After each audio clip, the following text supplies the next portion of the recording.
Hello दोस्तों, स्वागत है फिर से एक नई कहानी में। जब मैं छोटी थी तो मुझे हॉरर स्टोरी बहुत ही पसंद था। हॉरर स्टोरी सुन के डर लगता था और रात में नींद भी नहीं आती थी। क्या आपके साथ भी बचपन में ऐसे हुआ है? कमेंट में ज़रूर बताएं। आइए दोस्तों, चलते हैं हम अपनी कहानी की ओर। पुराने समय की बात है। रामनगर का एक गांव था। उस गांव के पास एक घना जंगल था जिसमें नील नाम का तांत्रिक रहता था। उस तांत्रिक को अपने तंत्र पर बहुत ज़्यादा घमंड था कि वह जिसे चाहे उसे अपने वश में कर सकता है और जिसे चाहे उसे मार सकता है। जंगल में जो भी जाता रात के समय वह उस पर अपना तंत्र करके आजमाता और उसे मारने का कोशिश करता। तंत्र से लोग मरते मरते बच जाते और जब वो लोग अपने घर पहुंचते तो पागल सा हो जाते। कई बार तो कितने लोग मर भी जाते थे। फिर एक दिन गांव के लोग सोच रहे थे कि आखिर जंगल में ऐसा कौन सा चीज़ है जो लोग रात में जाते हैं तो लौटते नहीं और लौट कर आते हैं तो पागल हो जाते हैं। तब जाकर गांव के लोगों ने यह सोचा कि चलो पता लगाते हैं आखिर ये हो क्या रहा है। तब गांव वाले को पता चलता है कि नील तांत्रिक अपने तंत्र का इस्तेमाल गलत तरीके से कर रहा है और गांव के ये लड़कों और लड़कियों को एक एक करके अपने वश में कर रहा है और कुछ समय बाद उन्हें मार देता है और बच जाते हैं तो वह पागल जैसे हो जाते हैं। एक दिन रात के समय गांव के लोग ने झुंड बनाई और उस तांत्रिक को मारने के लिए उसे जंगल की ओर चल दिए। जैसे ही वो सभी लोग उस तांत्रिक के पास पहुंचते हैं तो तांत्रिक उस समय अपनी तंत्र विद्या में लीन होता है और सभी गांव के लोग उसे मिलकर उसे उसकी कुर्सी से बांध देते हैं और आग लगा देते हैं। वह तांत्रिक वहाँ से उसी कुर्सी पर तड़प तड़प के मर जाता है।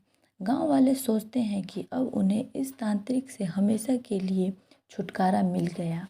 4-5 साल तो बहुत अच्छे से निकल जाता है और गांव के भी लोग खुशी और शांति का माहौल रहता है।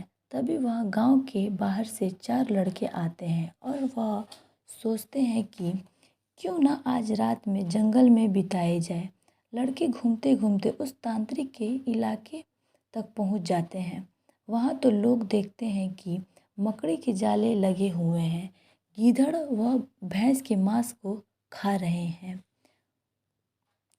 उनमें से एक लड़का का पैर उस कुर्सी से टकराता है और वह देखता है कि यह कुर्सी में कुछ अजीब है। बिना कुछ सोचे समझे वह लड़का उस कुर्सी पर बैठ जाता है और उसे लड़के में उस तांत्रिक की आत्मा आ जाती है। आत्मा के आते ही लड़का जोर जोर से चिल्लाता है, अब होगा मेरा इंतकाम पूरा।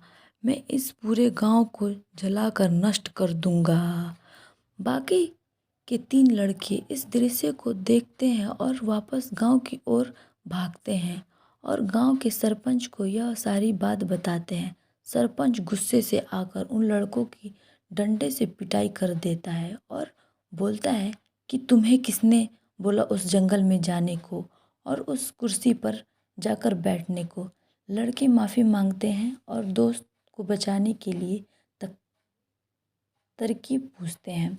सरपंच बताता है कि अगर वो लड़का उस कुर्सी पर से उठ जाए और उस कुर्सी में तुम लोग किसी तरह से आग लगा वह लड़का तांत्रिक की कुर्सी के साथ उड़ता हुआ गांव में आ जाता है। तीनों लड़के तभी एक योजना बनाते हैं और उस व्यक्ति को ढूंढते हैं जिसने पहले तांत्रिक की कुर्सी में आग लगाई थी।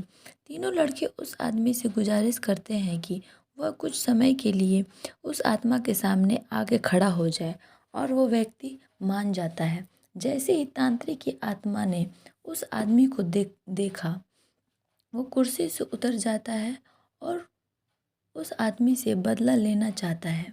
उससे किसी तरह मारने की कोशिश करता है। तांत्रिक की आत्मा बहुत जोर जोर से चिल्लाता है, मैं तुझे आज नहीं छोड़ूंगा। तूने मुझे मारा था, वो भी कुर्सी में बांध कर, और तूने मुझे जला दिया था। मैं तुझे आज नहीं छोड़ूंगा। लेकिन लड़कों ने मौका देखते ही कुर्सी में आग लगाना चाहा, लेकिन आत्मा ने जोर जोर से हवा चलाने लगा।